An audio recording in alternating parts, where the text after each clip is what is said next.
لە قۆناغی یەکەمدا لە ڕۆژانی 29 و 30 تەمموزی ساڵی 1970 سەرەتا کەسایەتیەکانی بارزانی دەستگیر کرد. لە قۆناغی دووەمدا لە 31 تەمموزی 1970 ڕژێمی باز هەڵمەتی ڕەشبەگیری پیاوانی بارزانی لە کۆمەڵگا زۆرەملێکانی قودس و قادسیە لە نزیک قوشتەپەی هەولێر ئەنجامدا. لە قۆناغی سێیەمدا لەدەی ئابی 1970 تەواوی ئەو کوڕ و پیاوە بارزانیانەی تەمەنیان لە 10 ساڵ زیاتر بوو لە کۆمەڵگەکانی هەریر، دیانە، بەحرکە و گوندەکانی دەڤەری مێرگەسۆر لەلایەن ڕژێمی بەعسەوە دەستگیر کران.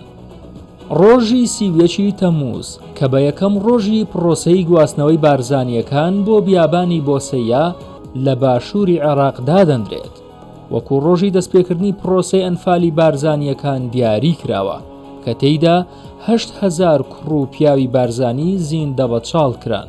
هەر بۆیە ئەم ڕۆژە وەک ڕۆژی کۆمەڵکوژکردنی بارزانیەکان ناسراوە.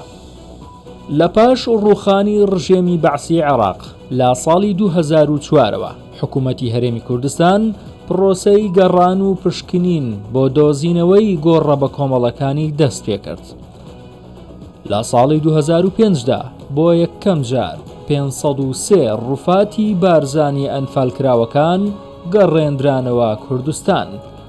لە ساڵی 2014دا 93 ڕووفاتی دیکە و لە ساڵی 2022دا 100 ڕووفاتی دیکەی بارزانیە ئەنفالکراوەکان گەڕێندرانەوە بۆ خاچی کوردستان و لە گۆڕستانی تایبەت بە ئەنفالکراوان لە دەڤەری بارزان بە خاک سپێردران.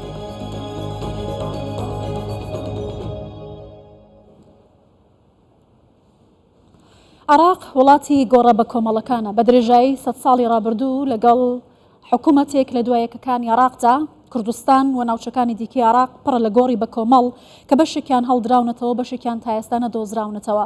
ئەنفال و جینۆساید لە چەندین قۆناغی جیاوازدا خەڵکی کوردستانیان کردوتە قوربانی. لە 8 قۆناغدا ئەنفالی گەلی کوردستان و هەروەها جینۆسایدی بارزانیەکان ڕواگواستن بۆ ئوردوگا زۆرە ملیەکان و هەروەها ناشتنیان لە گۆڕە بە کۆمەڵەکان چارەنووسی کورد بووە بەدەست حکوومەتێک لە دوایەکەکانی عێراقەوە. بەڵام تا ئێستا ژمارەیەک لەو گۆڕە بە کۆمەڵانە دۆزراونەتەوە بەشێک لە ڕووفاتەکان دەرهێنراون. بەڵام عێراق بەرپرسیارەتی خۆی بەرامبەر بە هەڵدانەوەی گۆڕە بە کۆمەڵەکان جێبەجێ ناکات و هاوکات کۆمەڵگەی نێودەوڵەتیش بەرامبەر بەو تاوانانە تا ئێستا هەڵوێستی کێوتۆی نەبووە. ئاماژە بە گۆڕە بە کۆمەڵەکان دەکەم هی ئەنفالکراوانی کورد لە نێوان ساڵانی 2004 بۆ 2022 تا ئێستا چەند گۆڕ دۆزراونەتەوە و ڕووفاتی چەند ئەنفالکراوی تێدا پەیدا کراوە.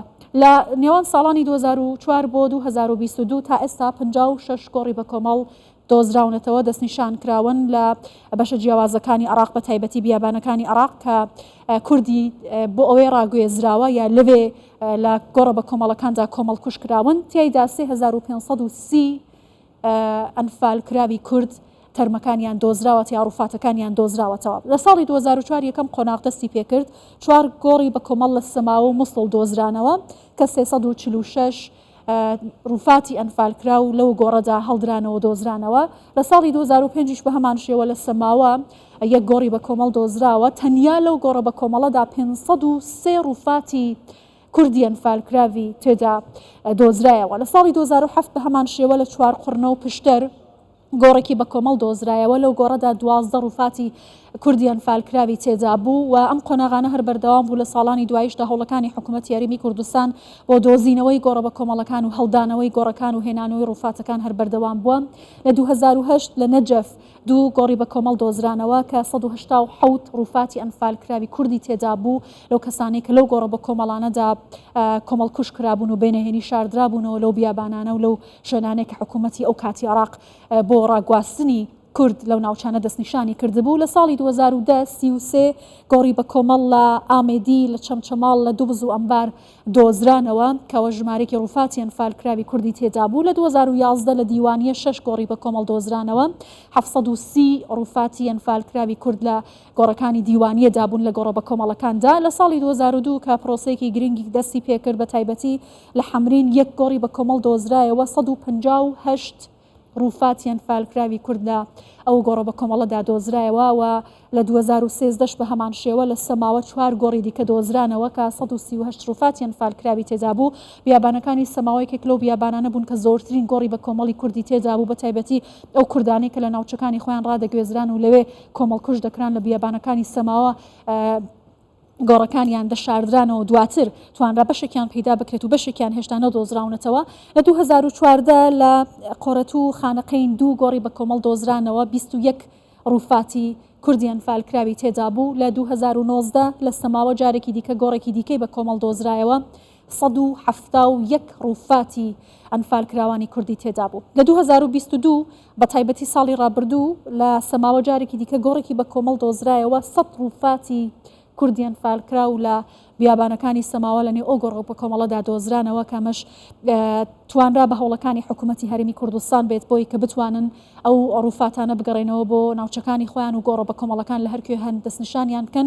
هەرچەندە عراق بەرپرسیارەتی خۆی لەم بارەوە جێبەجێ نەکردو، بەڵام حکوومەتی هەرێمی کوردستان پێداگرە لەوەی کە بتوانێت بەم شێوازە گۆڕە بە کۆمەڵەکان کە بەڵگەیەکی زیندون لەو جینۆساید و کاراساتەی کە بەدەست کورد بەسەر کورددا هاتووە بە کۆمەڵگەی نێودوڵەتی بناسێن و لەو ڕێگەیەوە تاوانەکانی گەلی کورد لە ناوەندە نێودوڵەتیەکاندا بەرز بکەنەوە.